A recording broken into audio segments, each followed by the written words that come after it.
Il y a plusieurs révélations qui sont utiles, importantes. Mais la révélation sur Dieu, plus tu découvres Dieu, plus l'onction en toi grandit.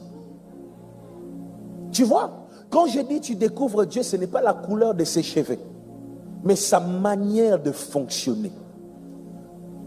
Jésus parle à la femme samaritaine, il lui dit, écoutez, vous connaissez la Bible. Écoutez, vous connaissez la loi, mais vous avez un problème ici à Samarie. La femme samaritaine dit quoi? Il lui dit, vous adorez un Dieu que vous ne connaissez pas. Voilà pourquoi vous n'arrivez pas à accéder à des dimensions supérieures. La révélation sur Dieu.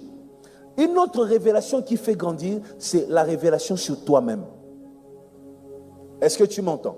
La révélation sur toi-même. Quand tu es un missionnaire, tu dois te connaître. Tu n'es pas fort partout.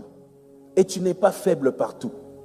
Tel que je suis ici, je connais mes points forts, je connais mes points faibles. Quand j'ai un combat, je sais comment combattre selon mes points forts. Pourquoi? Parce que je reçois des révélations sur moi-même. Quand Dieu te parle, Dieu ne te parle pas seulement de la Bible. Dieu te parle même sur toi-même.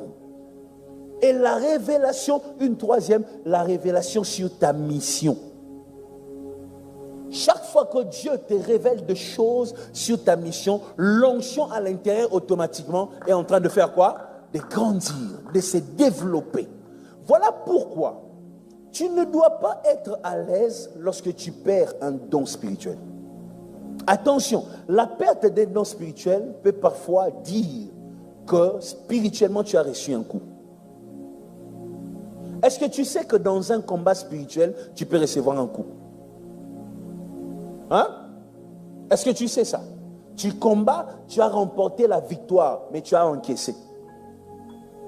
Le boxeur Mike Tyson gagnait, mais parfois il sortait avec des blessures. Ça, je veux que vous puissiez savoir que même dans les combats spirituels, tu peux remporter la victoire, mais tu as reçu de coups. Et les coups dans les combats spirituels, ce n'est pas les sangs qui coulent, c'est parfois des pertes de dons. Tu parlais en langue, tu prophétisais vraiment et c'était terrible.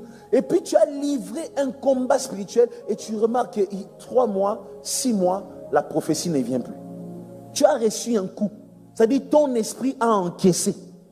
Maintenant, tel que Mike Tyson, quand il finit son combat, il va chez des rééducateurs, il va à l'hôpital. Toi aussi, après des combats spirituels, tu dois te ressourcer dans la présence de Dieu.